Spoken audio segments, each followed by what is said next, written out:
Horas mais 20 minutos, a gente agora começa a nossa primeira entrevista. A gente está com o Gustavo aqui no estúdio, ele que é historiador e educador, conhecido pelo canal História Cabeluda, que soma aí mais de 388 mil inscritos no YouTube e mobiliza uma audiência engajada com conteúdos críticos sobre história, política e atualidades. Formado pela USP, atuante na educação há mais de 9 anos, o Gaio Fato se define como comunista, marxista-leninista. Isso. E tem ampliado seu alcance pelas redes e por eventos em todo o país. Hoje, ele não só está em Pelotas, como está com a gente aqui no estúdio. É um prazer te receber, Gustavo. Prazer é todo meu, Ridley. Prazer, Léo. Sua satisfação estar aqui. A gente estava conversando nos bastidores, preciso confessar, porque tanto eu, quanto o Léo, quanto o Alexandre, a gente, além de entrevistadores, a gente também é público. Então, para a gente é muito marcante, é muito legal te receber aqui. Bem-vindo. Pô, muito obrigado pelo convite. Fico muito feliz aí de estar participando e de poder a gente conversar um pouco sobre esse tema que é tão importante, né? Que acho que diz respeito à realidade de Pelotas, mas também à realidade de todos os trabalhadores do Brasil, né? De alguma maneira estão enfrentando essa escala 6x1. Pois é, só para contextualizar, então o Gustavo participa hoje na Casa do Trabalhador. Isso, exatamente. Inclusive vou estender o convite, né? A gente tem um evento hoje organizado pelo PCBR aqui de Pelotas, em que a gente vai fazer um encontro para discutir as questões da luta contra a escala 6x1, lá na Casa do Trabalhador, a partir das 7 horas da noite. O evento é aberto, é público, quem quiser chegar para participar e conhecer mais, está mais do que convidado. Então, Gustavo, acho que para a gente começar, tu tem uma estrada, uma trajetória já bastante longa, né, nessa questão de política, tanto com o teu canal no YouTube e tudo mais, e a pauta da escala 6x1, ela tem ganhado muita força, principalmente ali a partir de 2023, com o movimento VAT, a Erika Hilton, Rica Azevedo também, que impulsionaram muito esse debate. Eu acho que para a gente começar, a gente pode conversar um pouco sobre o que esse movimento ele revela sobre as necessidades que a gente reconhece no Brasil atualmente, principalmente em um ano que é ano eleitoral e é um ano que é atravessado aí por diversas complicações que a gente pode acabar debatendo mais tarde, mas acho que a gente pode começar falando um pouco sobre isso, sobre o que essa ampliação desse debate sobre essa escala de trabalho, que é uma escala desumana, revela, acho que, sobre o atual momento político do nosso país. Não, perfeito, Ridley. Acho que, em primeiro lugar, é importante dizer que a pauta pela redução da jornada de trabalho é uma pauta histórica da luta da classe trabalhadora, né? Então, ela não é exatamente uma novidade em 2023 ou em 2024, mas ela está presente nesse cenário geral das lutas desde o século XIX. Então, quando a gente fala, por exemplo, sobre a Revolução Industrial, né, que a gente aprende na escola sobre os trabalhadores que trabalhavam 18, 16 horas, 14 horas por dia, existia uma centralidade dessa luta pela redução da jornada de trabalho já naquela época, né? Então é uma questão que atravessa aí as décadas, que atravessa os séculos. E no caso do Brasil, a gente teve a manutenção da jornada de trabalho entre 1943 e 1988, na casa de 44 horas semanais. Então, desde 1943 até 88, a gente tem esse prolongamento da jornada de trabalho, e, ao mesmo tempo, a gente também teve um desenvolvimento muito grande das forças produtivas, né? Então, a tecnologia hoje disponível em relação ao que existia há 40 anos atrás, ela é muito maior. Então, para onde que toda essa produtividade está indo, né? Para onde que toda essa acumulação de conhecimento, de desenvolvimento técnico está indo? Então, o que acontece é que quanto mais a jornada de trabalho se mantém nessa grande extensão, né, de muitas horas, de escalas muito grandes, isso significa também automaticamente um maior volume de exploração do trabalhador, né, dos trabalhadores e das trabalhadoras. E no modelo da escala 6x1, que é um modelo também vigente já há bastante tempo, é um modelo que pega principalmente o setor de serviços, então é um modelo que emprega bastante as camadas da juventude, as camadas ligadas à oferta de serviços, de comércio. Então, a grande questão que fica é essa, né? A gente tem hoje uma escala que impede com que o trabalhador possa, de fato, viver, ao mesmo tempo que a gente tem possibilidades técnicas, né, possibilidades de desenvolvimento material para que o trabalho continue sendo produtivo, e essa escala ela não é terminada, né, ela não é superada justamente porque ela significaria uma necessidade da redução dos lucros daqueles que lucram com esse volume de trabalho. Então, essa luta ela é fundamental, porque não é só uma luta pelo... Tem vários estudos, né, que falam sobre quanto com reduções de escala de trabalho, como a gente acompanha em alguns países da Europa, em alguns países mais do centro do capitalismo, existe um aumento da produtividade. Porque o trabalhador descansado, né, o trabalhador ali com um tempo hábil para poder viver a sua vida, vai ter mais disposição, vai ter mais energia, vai ter mais criatividade para conseguir exercer o trabalho. E esse é um fator, de fato, né? Mas eu acho que a questão central é entender que hoje a luta pelo fim da 6x1 é uma luta que diz respeito à possibilidade para que o trabalhador possa usufruir da vida, né? Então, quem está no regime de escala 6x1, quem está ouvindo a gente, quem está acompanhando a gente pelo YouTube, sabe que esse regime de escala 6x1 é um regime que, na prática, te impede de viver, né? Porque você vai chegar no final daquela semana, naquele dia de folga, tão cansado, que o máximo que você vai ter energia para realizar é a manutenção do lar. Então, é cozinhar para a semana, às vezes limpar a casa, enfim, essas questões que são da garantia da continuidade da vida, e isso impede o trabalhador de viver, né? Então, é uma questão que faz com que ele viva para trabalhar. Então, ele não vai ter tempo de curtir a vida com os filhos, ele não vai ter tempo de fazer uma atividade física, ele não vai ter tempo de se cuidar, ele não vai ter tempo de fazer nada, porque ele vai estar ocupado sobre essa escala, que inclusive é uma escala que historicamente tem um pagamento, né, bastante defasado, né? É um tipo de escala de trabalho que faz com que o trabalhador, na prática, né, viva para trabalhar e não trabalhe para viver, né? Por isso que eu acho que essa luta ela é central e ela ganhou tanta repercussão, né? Acho que é por isso, porque acho que todos os brasileiros, trabalhadores e trabalhadoras, estão cansados, né?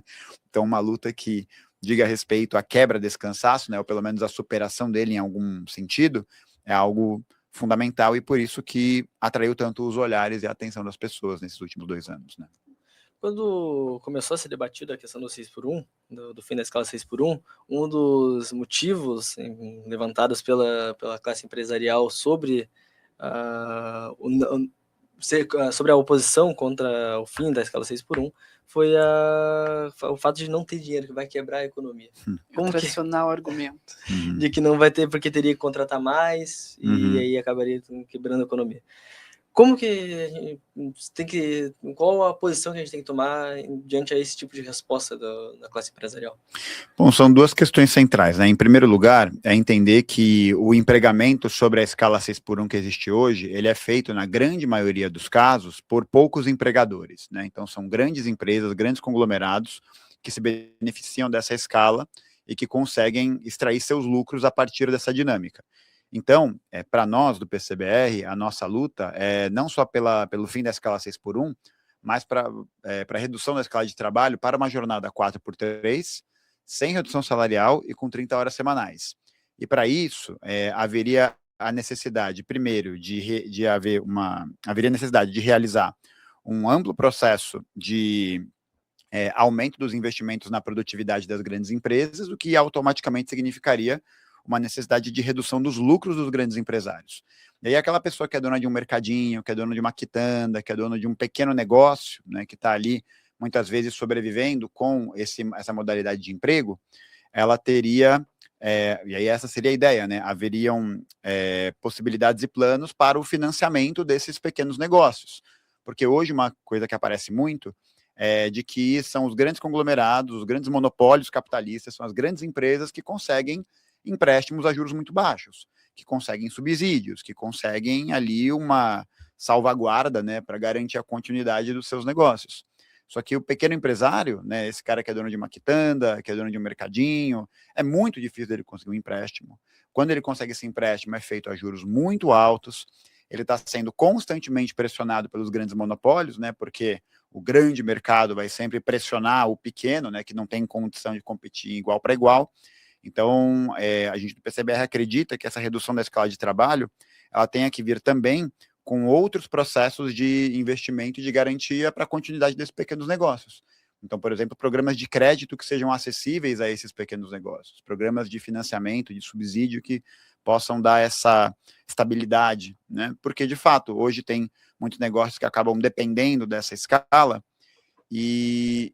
na verdade, a dependência dessa escala diz mais respeito à falta de financiamento e à falta de estrutura que esses comércios têm, porque não conseguem competir com esses grandes negócios, e eles acabam defendendo o discurso que é o discurso defendido pelos grandes empresários, né? Porque para o grande empresário, que é uma parcela pequena dessas grandes empresas que emprega na escala 6x1 na sua grande maioria, é ótimo que a escala 6x1 continue, porque isso significa que eles vão poder extrair o máximo possível de hora desses trabalhadores, e aí o pequeno comerciante, o pequeno empresário vai defender esse discurso, achando que essa lógica também o serve, né? E na realidade, se você tem, por exemplo, a redução da escala de trabalho sem a redução salarial, você automaticamente cria uma necessidade de novas demandas, né? Então, os trabalhadores vão estar com seu poder de compra aumentado. Isso significa uma maior circulação de mercadoria, significa uma maior possibilidade dessa camada de trabalhadores em consumir, e aí consumir principalmente nessas pequenas estruturas, né? Nesses pequenos negócios.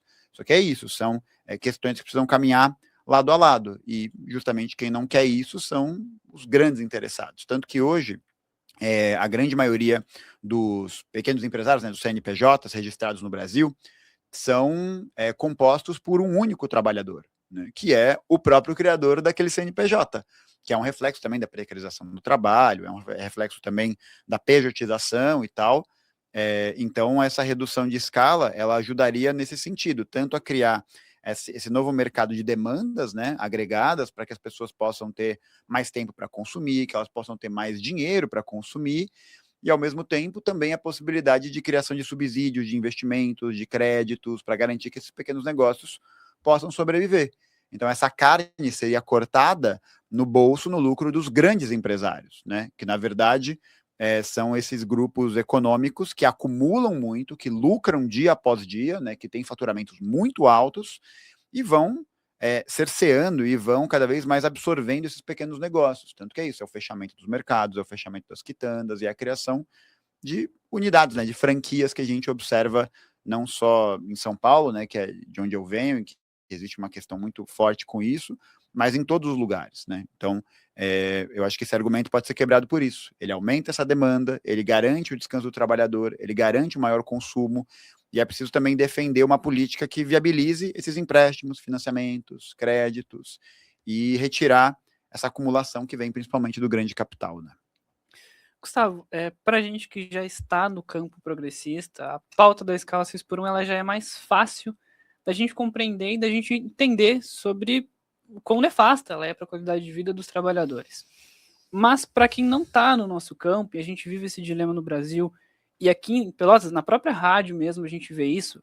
Alguns dias atrás a gente postou algumas matérias relacionadas a uma moça que foi vítima de feminicídio, a gente recebeu comentários dos mais abjetos possíveis. Então, tudo isso para dizer que no campo da oposição é muito difícil da gente conseguir levar esses discursos que muitas vezes, com a própria pauta da escala 6x1, é um discurso popular que impacta a vida de todo trabalhador. Uhum.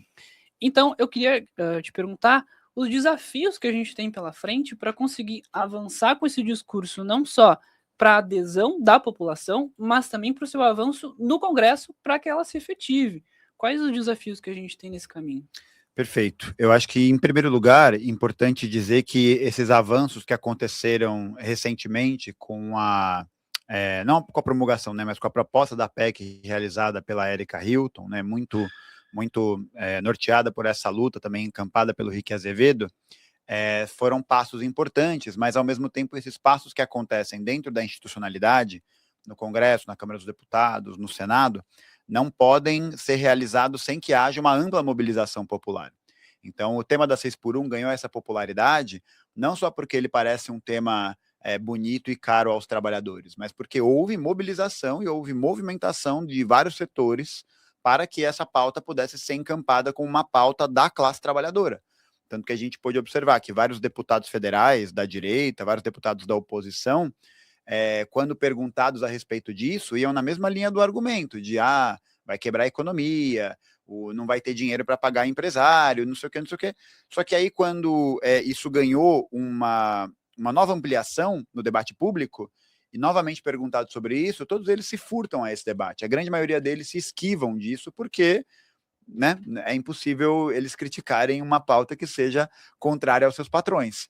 Então, são duas questões importantes. Ao mesmo tempo que a gente precisa defender esse tipo de atividade, né, como a proposta da deputada Erika Hilton, é fundamental e imprescindível, eu diria que até mais importante, que essa pauta volte a ganhar as ruas e a mobilização dos setores da classe trabalhadora que são envolvidos com os sindicatos, que são envolvidos com o movimento estudantil, que são envolvidos com os movimentos sociais no geral, porque é como você falou, é uma questão que atravessa a realidade de muitas pessoas. Por isso que, independentemente muito desse campo ideológico, né, que a gente observou ali se firmar nesses últimos anos, é uma questão que atingiu a todo mundo.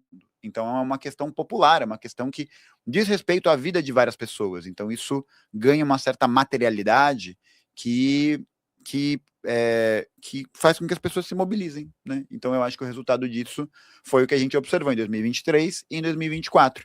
Infelizmente, a gente também acompanhou, no meio dessa esteira de acontecimentos, uma desmobilização, né? Então, assim, em 2023 e 2024, a gente tinha essa pauta surfando a onda, ganhando muita notoriedade, ganhando muito dos debates públicos. Hoje é uma pauta que parece um pouco mais fria, né? Uma pauta que parece esfriar um pouco mais e que, infelizmente, pode ser usada aí na aurora das eleições como uma pauta eleitoreira, né? Então, diminuir o campo da luta na rua significa também diminuir a possibilidade dos trabalhadores em terem poder de barganha, em terem poder para colocar ali na rua aquela questão e colocar pressão sobre esses grandes setores. E sem essa pressão na rua, né, sem essa pressão popular acontecendo nas lutas nas bases, e depender só do Congresso, que é o que a gente sempre ouve, né? O Congresso mais conservador, mais reacionário da história, não sei o quê.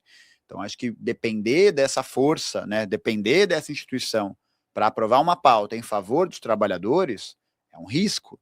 É um risco que se coloca pela desmobilização da luta, às vezes pela possibilidade de ser uma pauta aprovada com muitas reduções de ganhos para os trabalhadores e que não atende aos interesses da classe dominante, não atende aos interesses dos parlamentares da direita, dos parlamentares que defendem os grandes empresários.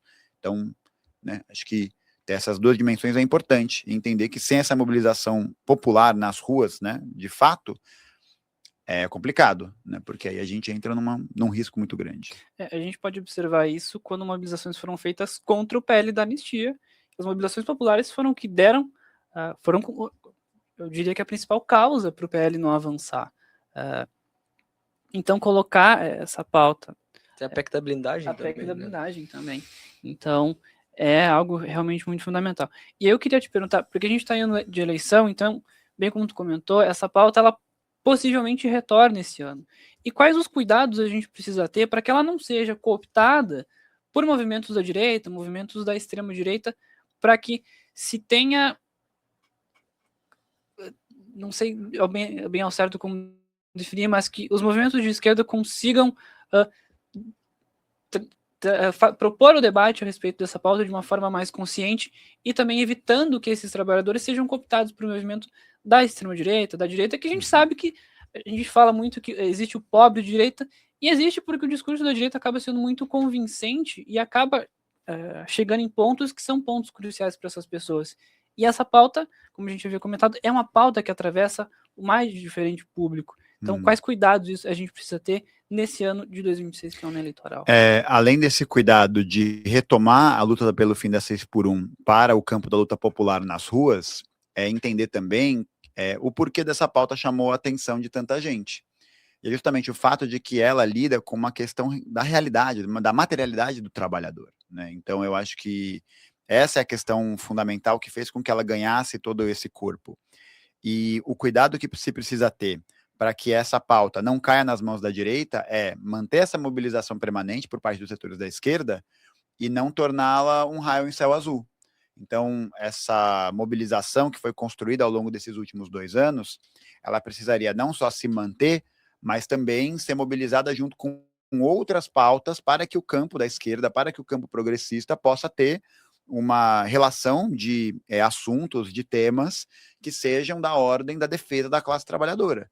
Então, a redução da escala 6x1, por exemplo, como uma pauta, mas também, por exemplo, a defesa da reestatização da Eletrobras, o processo de crescimento, né, a defesa do crescimento dos investimentos públicos, o fim do arcabouço fiscal. Só que para encampar essas lutas é necessário que você tenha um campo combativo de esquerda, hegemonicamente, né, na totalidade, assim, que faça essa proposta, que faça essa movimentação. Porque senão é o que você disse, ela vai cair nos gostos e vai cair na popularidade por setores da direita. Com, inclusive, né, existem inclusive alguns deputados da direita, são poucos, mas alguns existem, que estão defendendo o fim da escala 6x1. Né? Então, se não existe essa movimentação por parte desses setores, das grandes centrais sindicais, dos movimentos, como eu comentei, você corre um risco muito grande dela cair nas mãos dos oportunistas e das pessoas que vão só colocar ela como uma pauta popular, retirando o caráter de classe dela. Né? Porque, como eu comentei também, historicamente, a defesa da redução da jornada de trabalho é uma pauta que diz respeito a quem? É uma pauta que diz respeito à classe trabalhadora, é uma pauta que diz respeito à classe operária.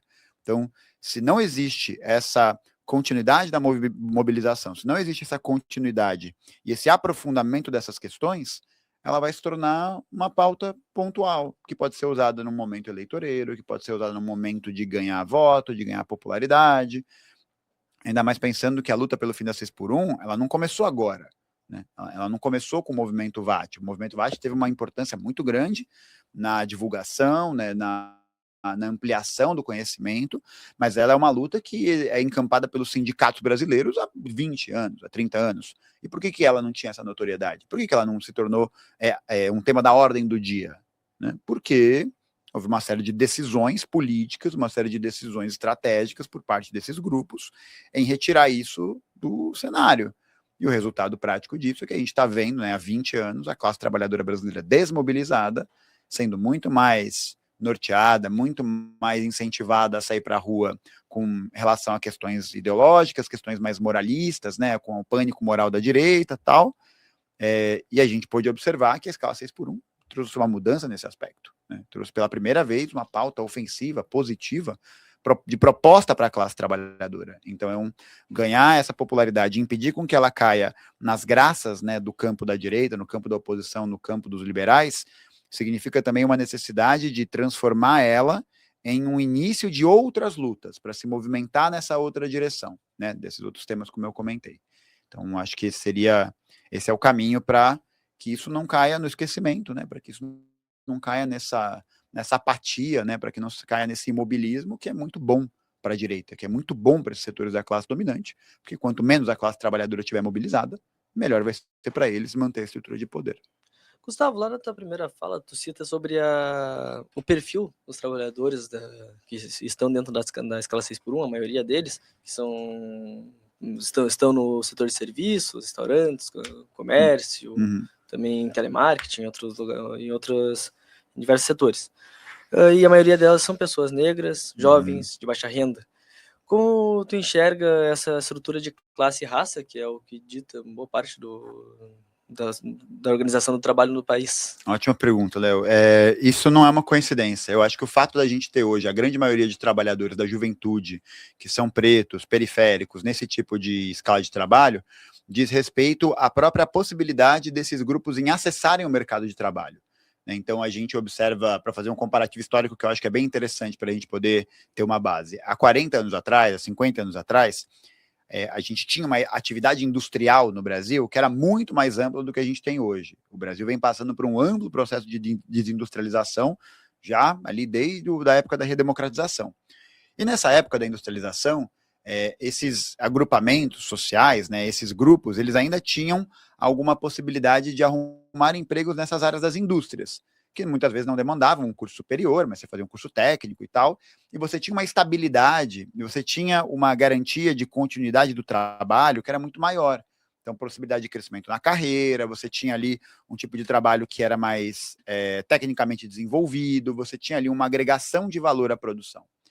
Então, agora, como a gente está passando por essa desindustrialização já há muito tempo, isso significa uma menor acessibilidade desses empregos a essas camadas, que eram camadas que antes tinham essa possibilidade.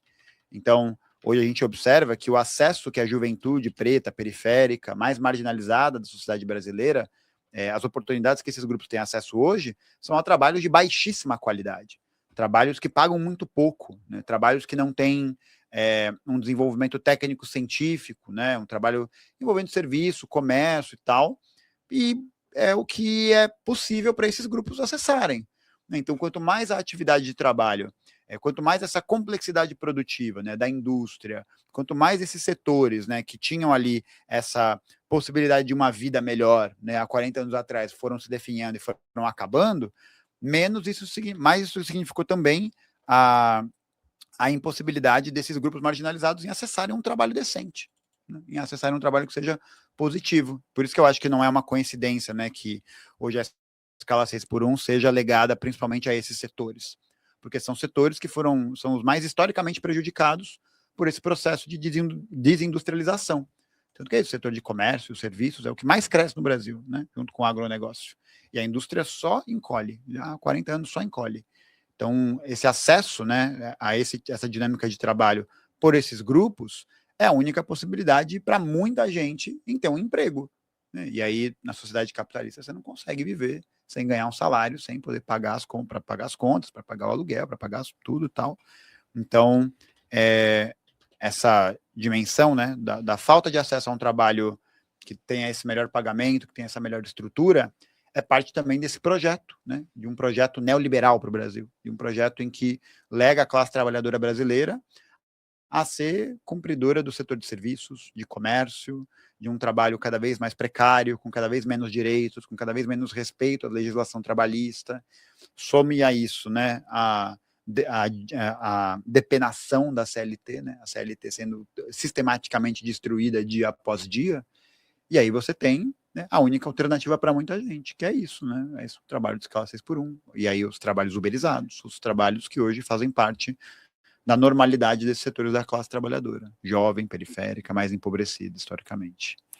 Gustavo, a gente já vai chegando ao final da entrevista, mas até aproximando a tua participação hoje na Casa do Trabalhador, como é que a gente pode fazer para que essa pauta ela consiga adentrar mais a realidade das pessoas? Ela é uma pauta que faz parte da vida de grande parte da população, mas aceitar esse discurso e conseguir fazer esse debate é algo que é um desafio muito grande. A gente, inclusive, tem 2 comentários muito bons aqui na live. O primeiro deles é que fala que chama a live de falida, e o segundo fala que é só conversa fiada. Mas tudo bem, gente, valeu pelos comentários, ajuda muito no engajamento. Se puderem, deixa o like também. Mas como que a gente pode fazer para esse discurso avançar não só para dentro do para as pessoas que estão dentro do nosso campo, mas para fora também, para que a gente consiga ampliar esse debate e ampliar a participação nessa discussão? É fundamental que os trabalhadores tenham acesso a mecanismos e organizações que ajudem eles a se organizarem para lutar por essas pautas, né? Então, para que isso ganhe essa projeção e essa amplitude, é fundamental que os trabalhadores estejam próximos desse centro de movimentação. Então, o PCBR aqui de Pelotas, por exemplo, é um partido, essa foi uma das principais pautas do partido nacionalmente, né? Foi o nosso grande campo de luta no ano de 2024 e 2025, que era a luta pela redução da jornada de trabalho. Então, essa popularidade ela vai ser construída a partir desse processo de mobilizações permanentes, a partir desse processo de interação dos trabalhadores com o tema, de interação dos trabalhadores com essa pauta, para que a gente possa cada vez mais retirar o discurso dominante, retirar esse discurso que vende a ideia de que o fim da escala 6x1 seria prejudicial para a economia, que é o discurso defendido pelos grandes empresários, pelos grandes grupos econômicos, e faça com que o trabalhador enxergue isso a partir da sua própria realidade. Então, eu acho que sempre também trazer nas nossas conversas, diálogos com as pessoas, exemplos históricos, né, de como que está a vida em relação ao trabalho. Você trabalha e não consegue mal pagar um aluguel, mal consegue fazer um financiamento de um carro, um financiamento de uma casa, algo que há 40 anos atrás, e quem escuta a gente e é mais velho vai ter essa dimensão, era muito mais possível, né? Você tinha uma possibilidade concreta de comprar um terreninho, de comprar uma residência, de fazer ali esse processo, de pagar uma escola melhor para seus filhos, qualquer coisa desse gênero, do que a gente tem hoje em dia. E hoje em dia a gente tem muito mais tecnologia, tem muito mais força produtiva, tem muito mais possibilidade dessa expansão. Então, o que aconteceu, né? Por que esse desenvolvimento técnico não foi acompanhado de um melhoramento da condição de vida das pessoas? Porque o mundo do trabalho continua sendo esse que explora a classe trabalhadora, que continua nessa dinâmica de aprofundamento enfim, né, da destruição, acho que não só da vida econômica, mas da vida em geral. Então, eu acho que trazer esses elementos para o debate, eles são muito importantes, sem nunca moralizá-los, né? Porque eu acho que a questão também não é olhar para a escala 6x1 só como algo mal e ruim, né, em abstrato, mas é entender quem que está ganhando com isso, né? Se você trabalha de segunda a sábado, todos os dias. Um comércio tendo que ficar ali 6 horas de pé, 7 horas de pé, muitas vezes com poucos intervalos, muitas vezes com pagamentos atrasados, com vários problemas, e aí você não tem nem, você não tem uma possibilidade de crescimento em cima disso, tem alguém ganhando com isso. Se não é você, se não são seus colegas, se não é nem seu gerente que está ganhando com isso, quem que está conseguindo colocar dinheiro no bolso? Quem está conseguindo se beneficiar dessa escala? E a gente sabe que não é o trabalhador e não é a trabalhadora. Por isso que ele olha para a escala 6x1, pelo fim dela, e fala, pô, isso aqui é algo que me representa, é algo que faz sentido para a minha realidade. Então, acho que trazer essas conversas, promover essas mobilizações permanentes, estar organizado nesses espaços, né, nos partidos, estar organizado nos sindicatos e trazer isso à tona é fundamental. E aí também relembrar que nenhuma mudança vai ser feita individualmente, né? Nenhuma mudança vai ser feita sozinha. Por isso que estar nesses espaços é importante, porque é essa força coletiva que assusta esses grupos. É essa mobilização coletiva que assusta esses agrupamentos econômicos, como a gente viu em 2024, que essa pauta ganhou uma notoriedade enorme e que fez com que esse debate se tornasse um debate nacional, né? Não só um debate do TikTok, mas um debate realmente que ganhou os corações e as mentes da classe trabalhadora, né? Então eu acho que a nossa tarefa fundamental é inflamar e agitar cada vez mais em torno disso e coletivamente para que a gente consiga criar esses caminhos e essas possibilidades. Então fazer um convite aí para o pessoal que está na live, que está na rádio, a conhecer o PCBR aqui de Pelotas, que é a organização que encampa essa luta já há 2 anos, e, enfim, fazer também mais uma vez, reforçar o convite para o nosso evento hoje na Casa do Trabalhador, a partir das 7 horas, aberto ao público para todo mundo que quiser colar. Vai ser bem legal fazer esse debate. E agradecer pelo convite para estar aqui na rádio. Fiquei bastante feliz de participar aqui do programa. A gente também te agradece muito. Muito obrigado. É muito simbólico para a gente te receber aqui. É um prazer. O prazer foi todo meu, gente. Que isso. Então, só para reforçar, às 19 horas, 7 horas da tarde, na Casa do Trabalhador, na rua Santa Cruz, número 2454, organização do PCBR Pelotas. Vai ter o debate, mas também vai ter a barraquinha ali com jornais, brochuras, alguns outros itens à venda. Compareçam, se você não é do campo político, mas você ficou curioso, você quer compreender o debate, quer compreender mais sobre esse assunto, quer discordar respeitosamente, Rua Santa Cruz, 2454, às 19 horas, na Casa do Trabalhador. Gustavo, um prazer, muito obrigado. Tudo meu, obrigado, gente. 11 horas mais 53 minutos, a gente vai fazer um intervalo rapidinho e já retorna com o Contraponto. 104.5 FM. Compartilhe essa ideia. Ei, servidor e servidora, sabia que estão querendo reduzir o seu salário, fazer você trabalhar mais, ganhar menos e se aposentar mais tarde ou nunca? Na reforma administrativa, o alvo é você. A Dufpel e a Zufpel em defesa dos servidores, das servidoras e dos serviços públicos. O CEPRORGS, Sindicato das Empresas de Tecnologia da Informação, não faz negociação séria e nem respeita os trabalhadores. Não quer dar reajuste digno nos salários e benefícios. E a jornada de trabalho na categoria ainda é de 44 horas semanais. Um absurdo. CEPRORGS, queremos ganho real e melhorias nos benefícios na mesa do dia 28 de janeiro. Basta de intransigência. SindipPPD RS. Esquerdo e Costa Advogados.